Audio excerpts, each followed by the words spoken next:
Ito ang tinapay na hindi na kailangan masahin pa. Kaya kung hindi mo hilig ang magmasa ng tinapay, para sa iyo ang recipe na to. Oven at kawali ay pwede po ang recipe natin. Tingnan nyo naman, ang sarap-sarap at may chocolate chips pa. At nilagyan pa natin yan ng fresh orange juice, kaya panalo ang sarap. At dito, meron tayong fresh orange. I-set aside na muna natin ito. At 150 ml ng gatas, pwede tinimplang gatas, evaporated milk or fresh milk. Half cup ng asukal, at half tablespoon ng instant dry yeast. I-mix-mix lang natin at i-rest lang natin ito ng mga 5 minutes.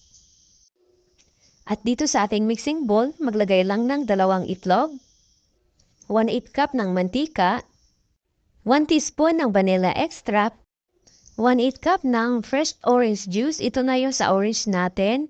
At kumuha lang ako ng konting oranges. At i-mix-mix lang muna natin itong mabuti.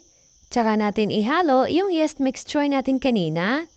Ayan, manalaman natin na okay pa yung yeast na ginamit natin pag ganyan na nagbubbles. At i-mix-mix lang natin. Tsaka natin dahan-dahan na ihalo ang 2-in-1 per cup ng all-purpose flour.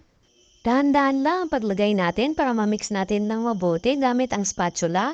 Kung wala kayong spatula, pwede kayo gumamit lang ng kutsara. Hindi na kasi natin ito kailangan masahin.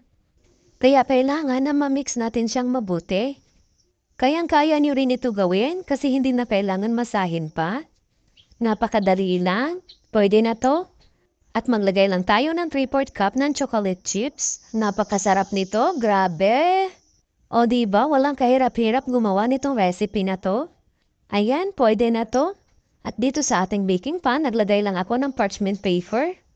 Kung wala kayong parchment paper, pwede naman kayo magpahid na lang ng mantika. Mas maganda gamitin dito yung bread na molder. Kaya lang, hindi magkasya sa mini oven ko. Ito lang ang magkasya. At lagyan din natin ng chocolate chips sa ibabaw para maganda tingnan. At i-rest lang natin ito ng 40 to 50 minutes o hanggang makita natin na mag-double size na ang ating dough. At ayan na. Nag-double size na ang ating dough at ilagay na natin dito sa ating mini oven. Na-preheat ko na po ito at lutuin lang natin ng 180 degrees Celsius for 25 to 30 minutes. At ayan na, luto na. Ang sarap-sarap talaga. Ito ang tinapay na walang kahirap-hirap gawin. Gumawa na rin kayo at pwede rin ito sa kawali.